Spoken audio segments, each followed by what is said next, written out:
Good morning बच्चों। आप सब कैसे हो? मजे में ही होंगे।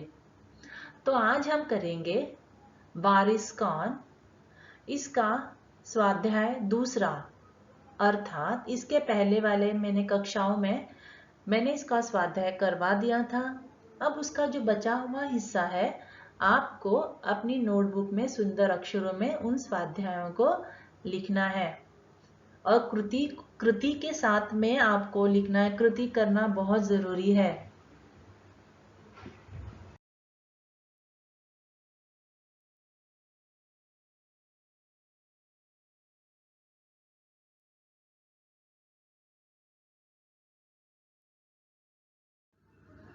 परिच्छेद क्रमांक 3 प्रश्न है, निम्नलिखित परिच्छेद पढ़कर सूचनाओं के अनुसार कृतियां कीजिए। आपको परिच्छेद को पढ़ना है। परिच्छेद यानी आपको जो भी पैराग्राफ दिया जाएगा उसे पढ़ना है और पूछे गए प्रश्नों को, सूचना का मतलब इंस्ट्रक्शन को आपको फॉलो करना है। परिच्छेद क्रमांक 3 पाठ्य पुस्तक क्रमांक 4 पर। अब ये परिच्छेद आपको कहाँ मिलेगा? पाठ्य पुस्तक क्रमांक 4 पर। अब आपको परिच्छेद कहाँ से शुरू हो रहा है वो मैं बता रही हूँ। राजा ने अब चौथी, यहाँ पर देखेंगे रिक्त स्थान दिया है और उसका अंतिम शब्द दिया है उत्तराधिकारी हो। राजा ने अब चौथी से लेकर के अब आपको परिच्छेद कहाँ तक देखना है? उत्तराधिकारी हो। इतने दिए हुए परिच्छेदों के वाक्यों को पढ़ना है। पढ़ने के बाद आपको पूछे गए कृति को हल करना है, सॉल्व करना है।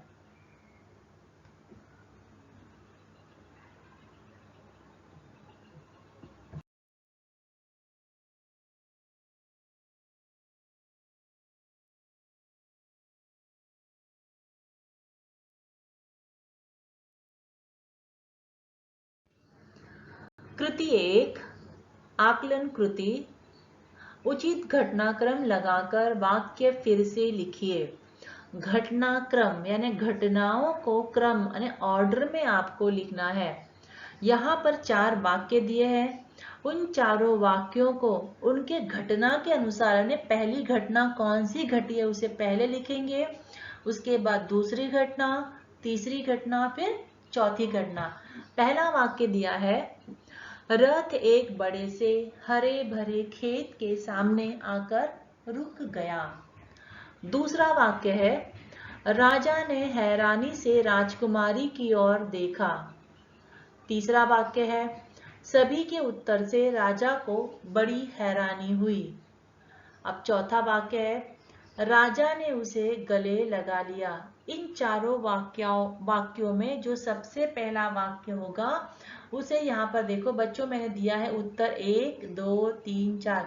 पहला वाक्य, दूसरा वाक्य, तीसरा वाक्य, फिर चौथा वाक्य। इस तरह से करके आपको उन चारों वाक्यों को नोटबुक में लिखना है।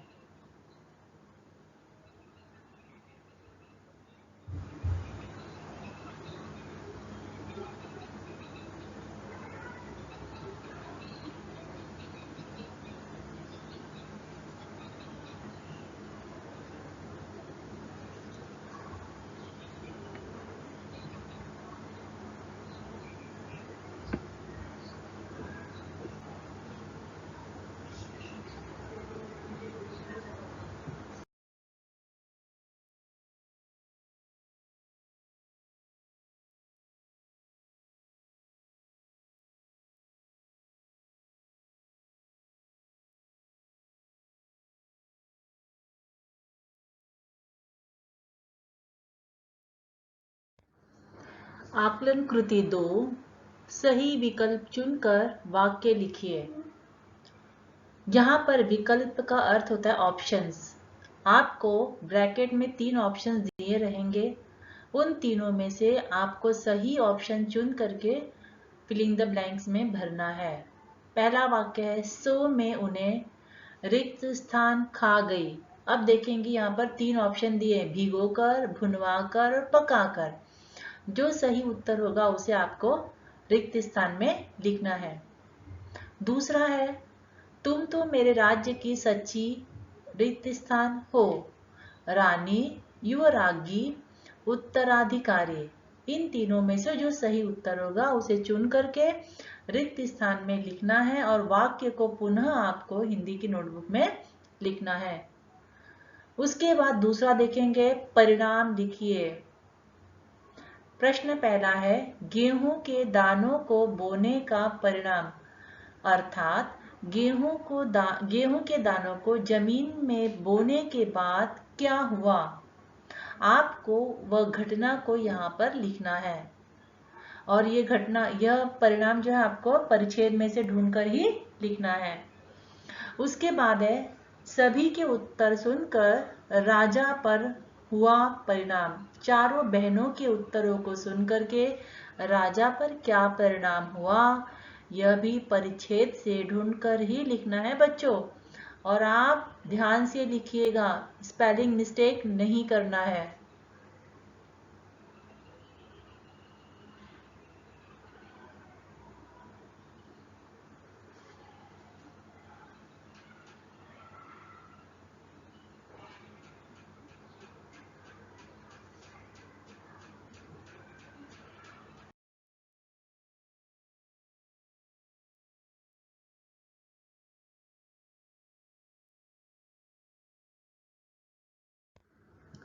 कृति 3, शब्द संपदा।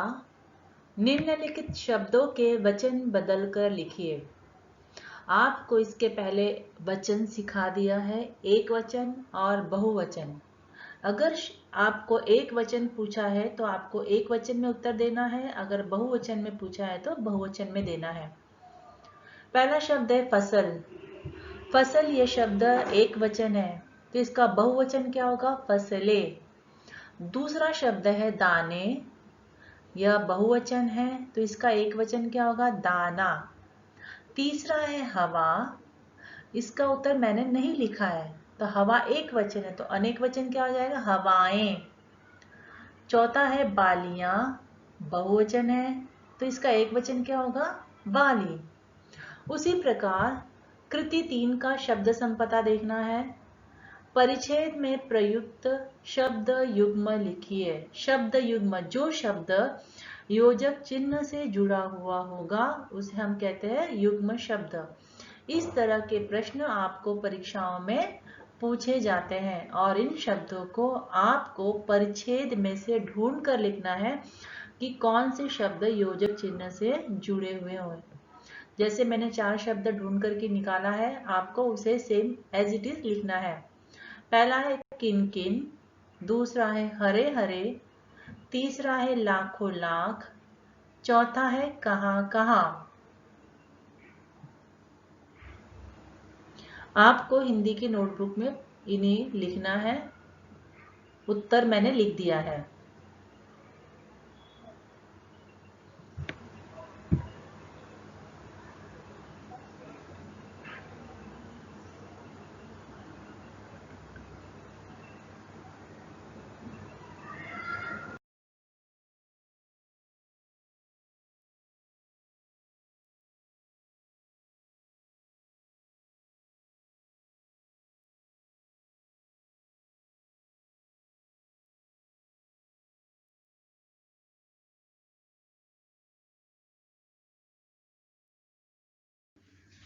कृति 4, स्वमत अभिव्यक्ति, अर्थात आपको दिए हुए वाक्य पर आपके विचारों को प्रकट करके लिखना है। प्रश्न है, अपने आसपास की घटित चतुराई से संबंधित घटना लिखिए।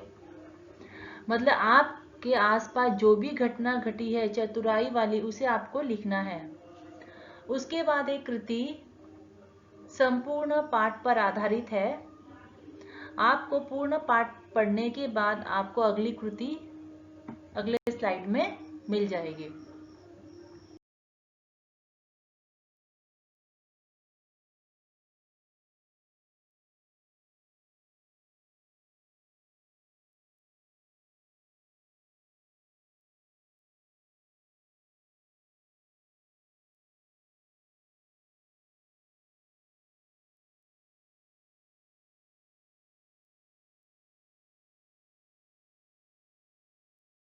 अब यहाँ पर देखेंगे संपूर्ण पाठ पर आधारित कृति। प्रश्न दिया है, गेहूं के दानों का चारों बहनों ने क्या किया। राजा ने तो चारों बहनों को समान रूप से गेहूं के दाने देते, अब चारों बहनों ने उसका अलग अलग उपयोग किया है, तो चारों बहनों का यहाँ पर आपको लिखना है। मैंने चारों के उत्तर दे दिए हैं, आपको ऐसी ही कृति हिंदी की नोटबुक में बनाना है और उसके उत्तरों को लिखना है। पहला दिया है, बड़ी बहन ने दानों को खिड़की के बाहर फेंक दिया। दूसरा है, दूसरी बहन ने दानों को चांदी के डिब्बी में मखमल के थैले में रखा। तीसरी बहन गेहूं के दानों को अपनी खिड़की के पीछे वाली जमीन में बो दिया। और चौथी बहन ने क्या किया बच्चों, बहन ने दानों को भुनाकर खा गई, क्योंकि उसे भुने हुए दाने खाना पसंद था। आपको यह कृति हिंदी की नोटबुक में उतारना है और आंसर्स उत्तरों को बोल बोल कर लिखिए ताकि आपको वो याद रहे।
बच्चों, अब हमें देखना है वाक्य के प्रकार। तो वाक्य के प्रकार रचना के आधार पर, अर्थात वाक्य का गठन, वाक्य जिस शब्दों के द्वारा बनता है उसकी रचना कैसी है, उसके आधार पर वाक्य के प्रकार आपको सीखना है।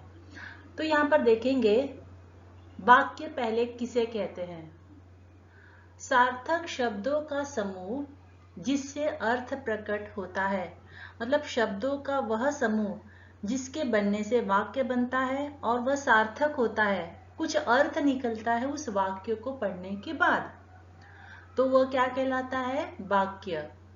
अब यहाँ पर देखेंगे, एक विचार को पूर्णता से प्रकट करने वाला शब्द समूह वाक्य कहलाता है।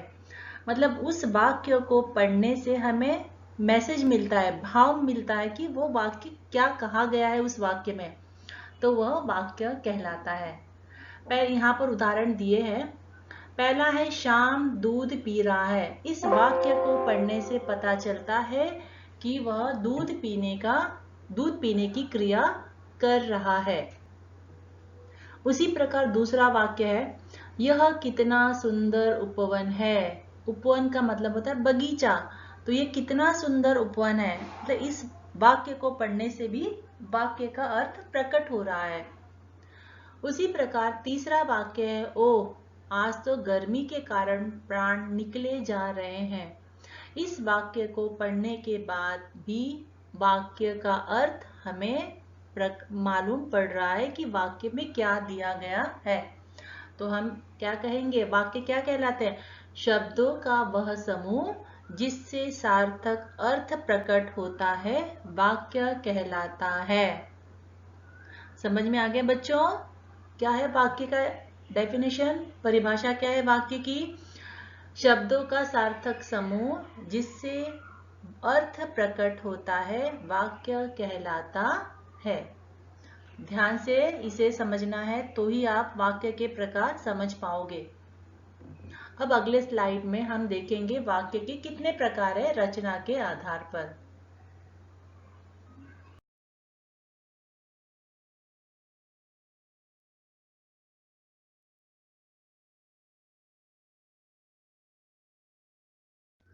अब हम यहाँ पर देखेंगे वाक्य के अंग, यानी वाक्य के हिस्से कौन कौन से हैं।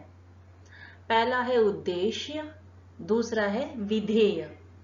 अब उद्देश्य किसे कहते हैं और विधेय किसे कहते हैं। उद्देश्य का मतलब सब्जेक्ट और विधेय का मतलब प्रेडिकेट।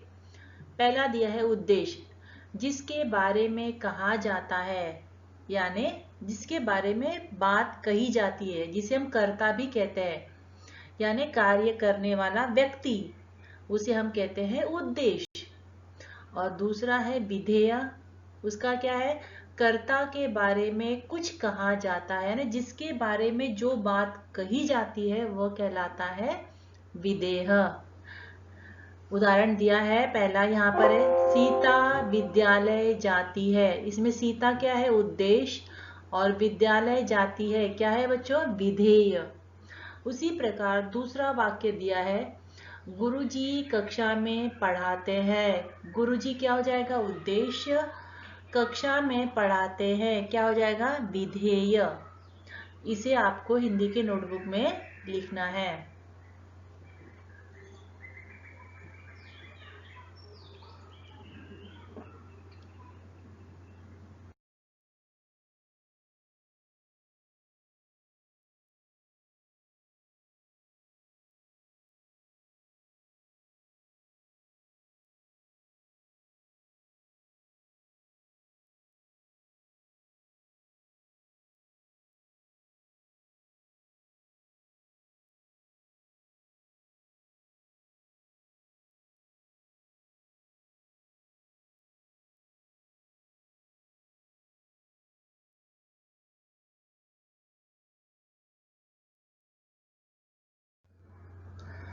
रचना के आधार पर वाक्य के प्रकार, कितने प्रकार है यहाँ पर, 3 प्रकार है।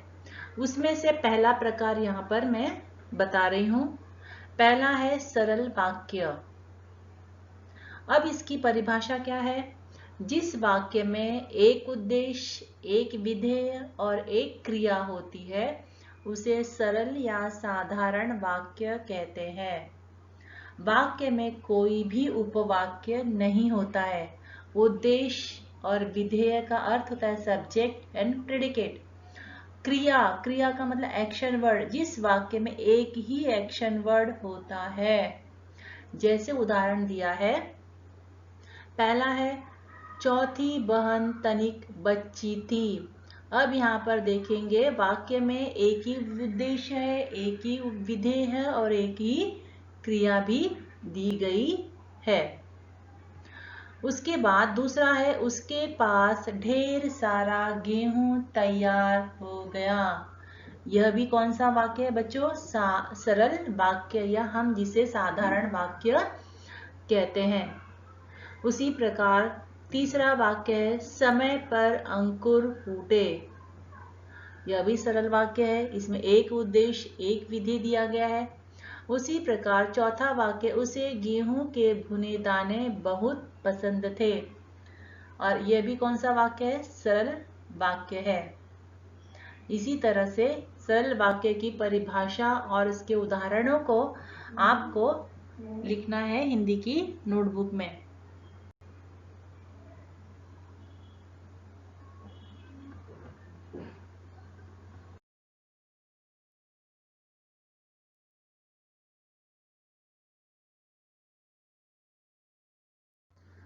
बच्चों, अब देखेंगे रचना के आधार पर वाक्य का दूसरा प्रकार।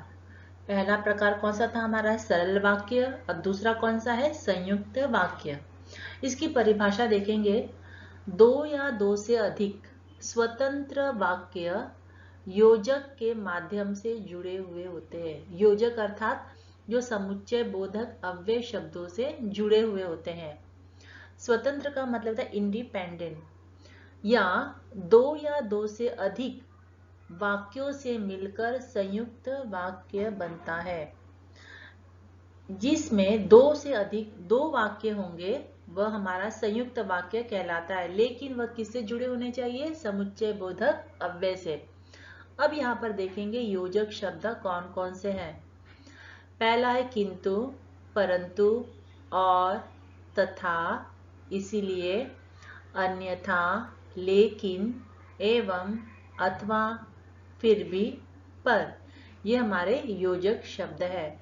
उदाहरण के लिए देखेंगे, वाक्य पहला दिया है, उसने दानों को भुनवा कर खा डाला और खेल में मग्न हो गई। यहाँ पर दो वाक्य दिया है। पहला है उसने दानों को भुनवा कर खा डाला, दूसरा वाक्य खेल में मग्न हो गई। लेकिन यह दोनों वाक्य किससे जुड़े हुए हैं? और से। तो और हमारा क्या हो जाएगा? कंजक्शन। उसी प्रकार दूसरा वाक्य दिया है, राजकुमारी ने तैयार फसल में से दाने निकाले और फिर से बो दिए। यहाँ पर भी दो वाक्य दिया है। राजकुमारी ने तैयार फसल में से दाने निकाले, यह एक वाक्य हो गया। दूसरा वाक्य कौन सा है? फिर से बो दिए।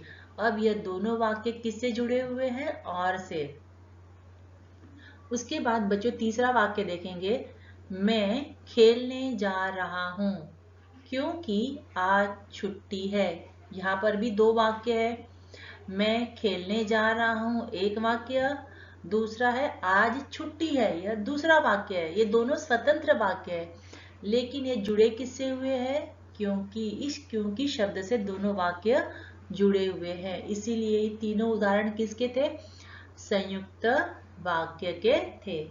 आपको इसकी परिभाषा और इसके उदाहरणों को हिंदी के नोटबुक में लिखना है।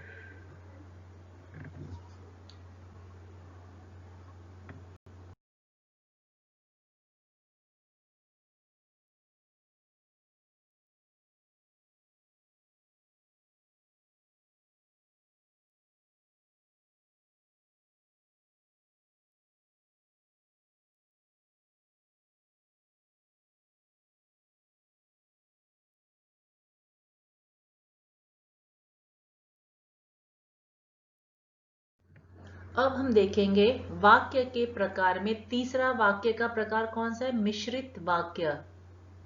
अब इसकी परिभाषा देखेंगे, दो उपवाक्यों को मिलाकर मिश्रित वाक्य बनता है। पहला वाक्य प्रधान होता है और दूसरा वाक्य आश्रित होता है। इसमें भी दो वाक्य होते हैं, लेकिन पहले वाक्य पर दूसरा वाक्य आश्रित यानी डिपेंड होता है, निर्भर होता है। पहला वाक्य मुख्य होता है और उसके ऊपर दूसरा वाक्य उसके ऊपर आश्रित होता है। उसे कहते हैं मिश्रित वाक्य। अब यहाँ पर देखेंगे मिश्रित वाक्य भी योजक शब्दों से जुड़े हुए होते हैं। अब कौन कौन से वो दो योजक शब्द है? जो, उसे, जहां वहां, कि, यदि, जितना उतना, जैसा वैसा, जब तब, यदि तो। अब देखेंगे यहाँ पर उदाहरण। पहला वाक्य है, जो सोता है वो रोता है। जो और वो ये वाक्य में आए हुए हैं, तो ये कौन सा प्रकार हो जाएगा? मिश्रित वाक्य। इसमें पहला मुख्य वाक्य है, प्रधान वाक्य है, दूसरा वाक्य उस पर आश्रित है। जो सोएगा वो रोएगा, तो जो और वो लिखा है, तो इसका मतलब ये वाक्य का प्रकार कौन सा हो जाएगा? मिश्रित वाक्य का। समझ में आ रहा है ना बच्चों? अब दूसरा है वाक्य का प्रकार। दूसरा उदाहरण दिया है, जब माँ ने पैसे दिए तब उसने सामान खरीदा। जब माँ ने पैसे दिए तब उसने सामान खरीदा, अरे जब और तब। यह वाक्य आपस में इन दो शब्दों से जुड़े हुए हैं, तो ये कौन सा प्रकार हो जाएगा? मिश्रित वाक्य। उसके बाद तीसरा वाक्य देखेंगे, जैसी करनी वैसी भरनी, यानी जैसा करोगे वैसा भरोगे, जैसा वैसा। तो ये वाक्य का कौन सा प्रकार हो जाएगा? मिश्रित वाक्य। तो इस प्रकार से वाक्य के तीनों प्रकार मैंने बता दिए। तो किसके आधार पर है ये? रचना के आधार पर। कितने प्रकार हो गए? 3। कौन कौन से बच्चों? सरल वाक्य, संयुक्त वाक्य, मिश्र वाक्य। आपको इसे लर्न करना है, याद करना है। रचना के आधार पर वाक्य के 3 प्रकार होते हैं। आपको इसे हिंदी की नोटबुक में परिभाषा के साथ उदाहरण भी लिखना है।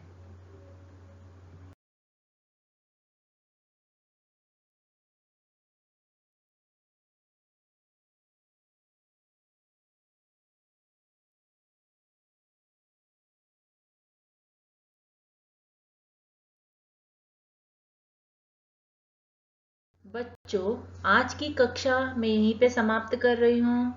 अब हम अगली कक्षा में मिलेंगे नए कार्य के साथ। तब तक आप सभी को धन्यवाद।